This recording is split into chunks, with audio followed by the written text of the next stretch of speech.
With the world burning, Bernie Sanders turning to the dark side, and my PS4 being on fire, there isn't much to do in this quarantine other than nothing. Well, except for drinking, of course. Warning. Drinking to cope with depression can lead you to sucking at life. This man drinks and look where it's gotten him. Nowhere, that's where. One of my secluded escapades led me to a website that is the digital equivalent of a sledgehammer bashing you in the face. I'm talking, of course, about the website for America's Gestapo, the U.S. Agency of the Immigration and Customs Enforcement, better known by the much cuter nickname, ICE. The bureau dedicated to defending America and its borders from some foreign guy who wants to work below minimum wage in our country or trying to escape some horrible thing that we caused in theirs. Lock them up! Lock them up! Lock them! Just like all government-run websites, ICE tries to present themselves as a vital and noble institution rather than just a bunch of mouth-breathing preschool dropouts fighting to produce a pure ethno-state. And today we're going to take a look at one of their web pages detailing the accomplishments that they have achieved through their relatively short history. Before we get too deep into it, in case you were unfamiliar, let me give you a brief rundown of what exactly ICE even is. To help me, ICE provides their take of the matter. Like most horrible stories, we start a little after 9/11. With its passage in November 2002, the Homeland Security Act set into motion what would be the single largest government reorganization since the creation of the Department of Defense. Opening its doors in March 2003, one of the component agencies in the new Department of Homeland Security was the U.S. Immigration and Customs Enforcement, or ICE. What all that means is that ICE is essentially one part of the Department of Homeland Security, which we'll call DHS from here on. Shortly after its creation in 2003, the DHS absorbed both of America's immigration services into its building fat folds of power. I'm getting fat. Out of its black tar shit crawled the horrific fetus known as ICE, which signified America's radical reformation of their brand smacking new immigration policy. The founding of DHS and subsequently ICE is all because of September 11th, which is a very important detail to remember about these guys. The moment where America switched from pretending to believe in the virtues of Emma Lazarus's quote, "Give me your tired, your poor, your hurtled masses yearning to breathe free," to "Get the fuck out of my country, you darky, you might be a terrorist. Always remember, always remember." A change that was allowed to happen by a country in shell shock, looking for anything and more importantly, anyone to blame.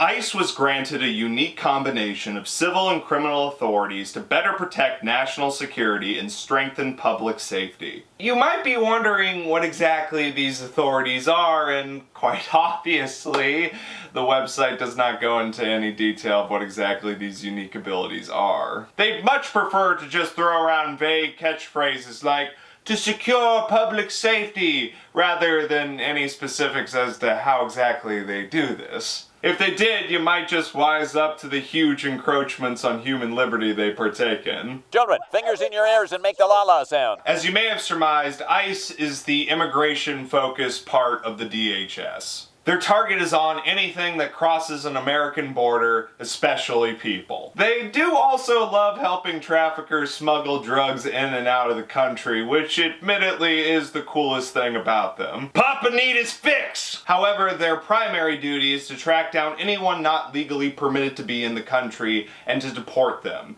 often using terror tactics upon these communities to try and deter further immigration from occurring. Hence the whole, children in cages thing. What follows is a list of ICE's self-proclaimed accomplishments since their founding. I've selected a few. Lucky for you.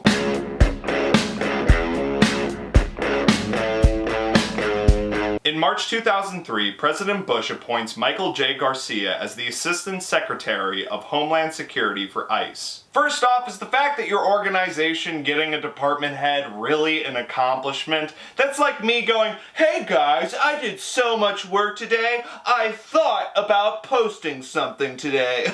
You're welcome.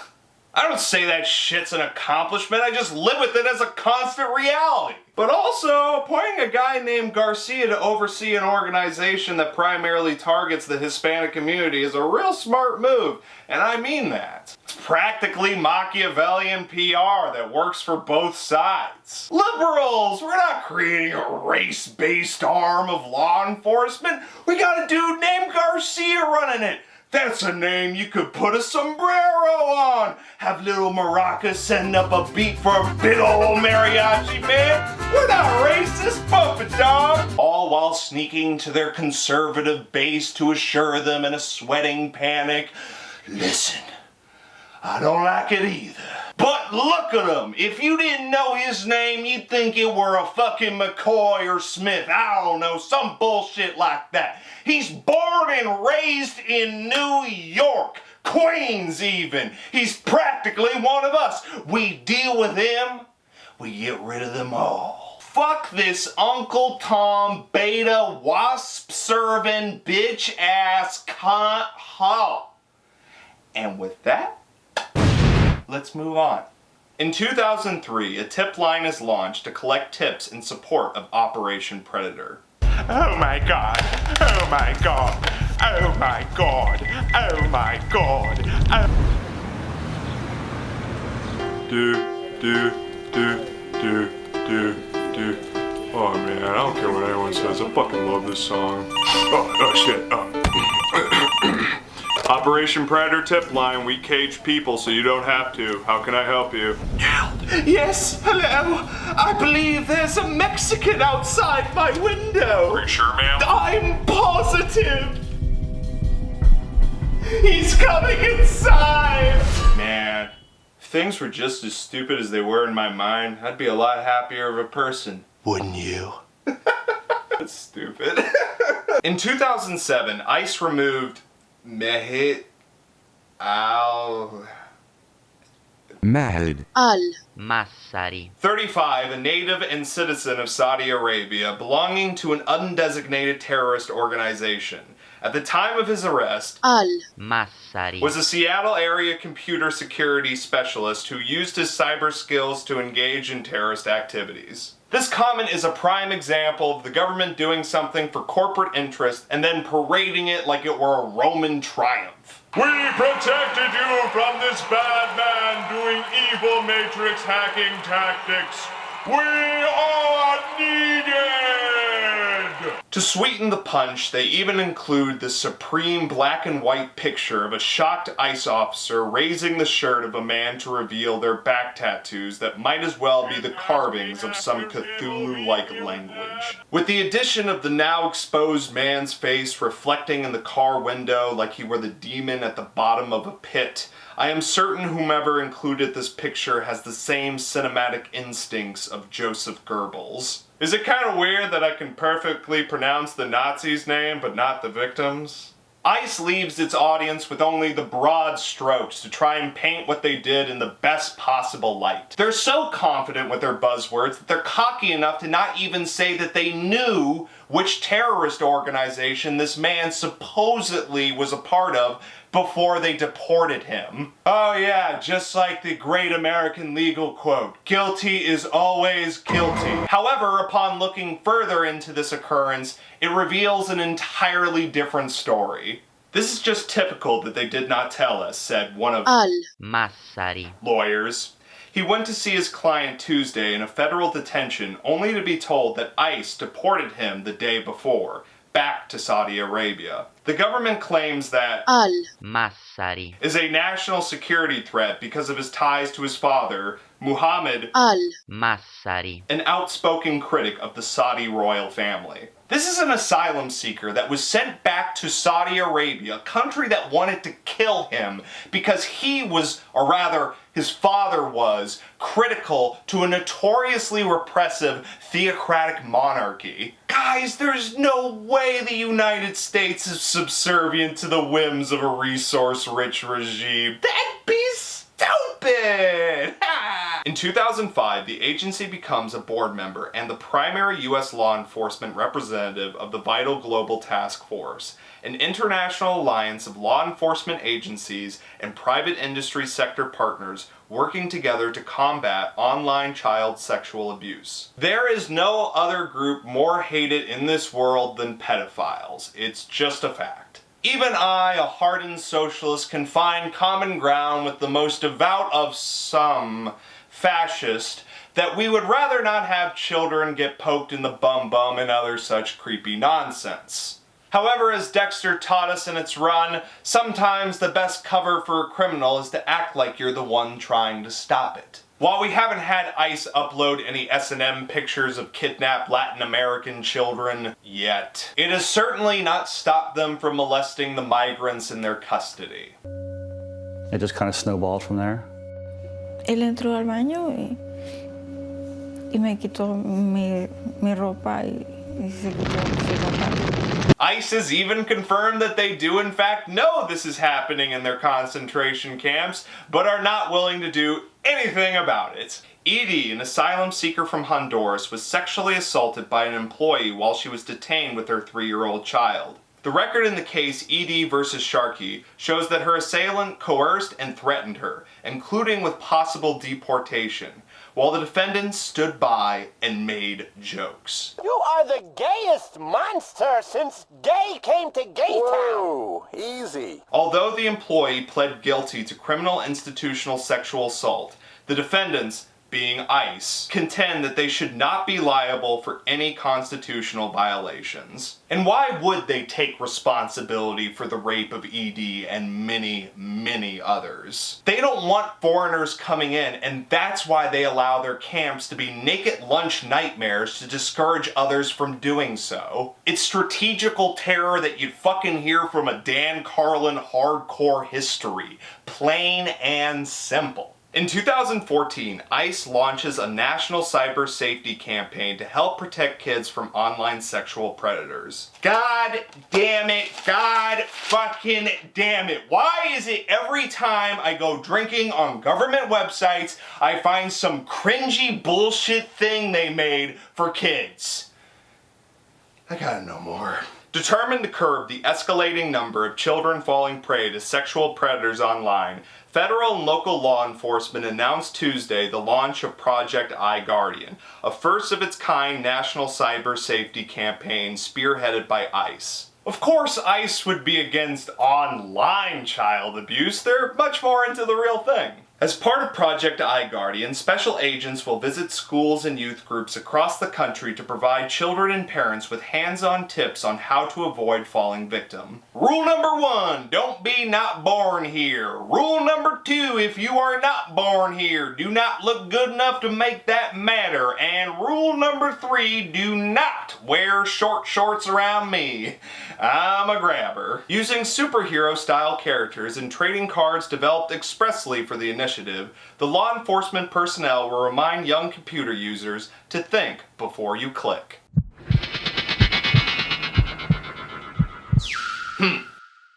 You're done now.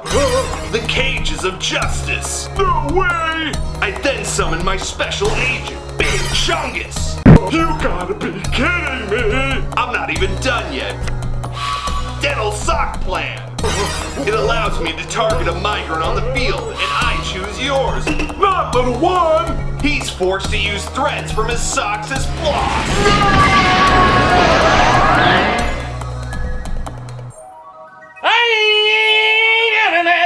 What remains in their list of achievements is essentially a blood-written logbook of these jarheads amassing more and more power as the years continued. As of now, ICE is one of the largest domestic law forces in the United States of America, with well over 1,000 detention centers spread across this grand old country of ours. Yay for democracy. Awesome. This is great. Yeah, baby.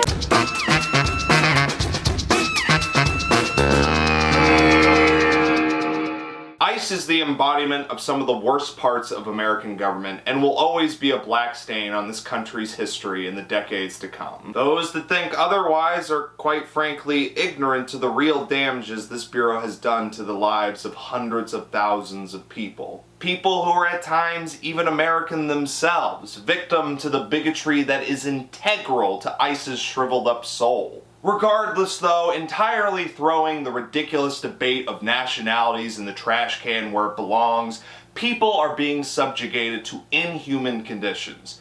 People are dying. A lot of them. Federal inspectors saw bedsheet nooses hanging from the vents in 15 of the 20 cells they observed during their visit. Inmates told inspectors the bed sheets are used for clotheslines, but are also used in suicide attempts. The contract guards overseeing that section of the detention center told Inspector General staff the nooses are a daily occurrence and are not considered a, quote, high priority. It's just like summer camp! Nothing going wrong here! I know from my own experience the ask to abolish this demonic sect comes as a harder pitch than most others from the progressive left, like universal health care. What you gonna do, just have no borders? Checkmate, bitch. Though such a thing is a goal for the future, I am not advocating such a thing in this instance. What I am advocating for is to not only abolish ICE, but to dismantle the DHS in its entirety. Some men just want to watch the world burn. And hey, if we have some extra time, why not just prosecute all of its leadership on crimes against humanity? But hey, that's just me. I'm kind of a simple guy. Both these institutions, along with all their ilk, were created at a time where the one pulling the strings was given an excuse to concentrate this country's domestic law enforcement into a single oppressive iron fist, which pushed this country further down the road of an elite-driven oligarchy. A federal armed force to inflict terror upon minority communities through outright war. ICE is looking to build a state-of-the-art urban warfare training facility that will include hyper-realistic simulations of homes, hotels, and commercial buildings in Chicago and Arizona. They are getting ready to fuck our shit up. This amount of power cannot be allowed to rest in the hands of such an evil few, as this always leads to oppression and atrocities. If allowed to continue, there very well could be a day where the crosshairs of this beast are not just aimed at people with non-white sounding names, but rather all antagonists of their capitalist regime. Damn, that was pretty intense. I'm at the end of the video. Maybe I should end this thing with a joke or something so I don't leave you guys just so sour. Oh, I got... Hey there, hope you enjoyed that. If you'd like to see more, be sure to leave a like, subscribe, and hit that notification bell to keep you updated on all future videos. More is coming, I assure you. Also, why not check out my Twitter, where I upload some shorter videos and other cool shit. Speaking of this video though, I'd like to thank Reddit user Blue Lantern Corpse for helping me with the research. Without their help, this video wouldn't be possible. Second, I'd like to thank Sean Hogan for providing the Yu-Gi-Oh! Music for the Ice Monsters sketch. Fun fact, that entire song was made with only using a bowl and a screwdriver. You can watch how he did that by clicking the link in the description box. Anyways, stay safe out there folks, and I'll be seeing you again real soon.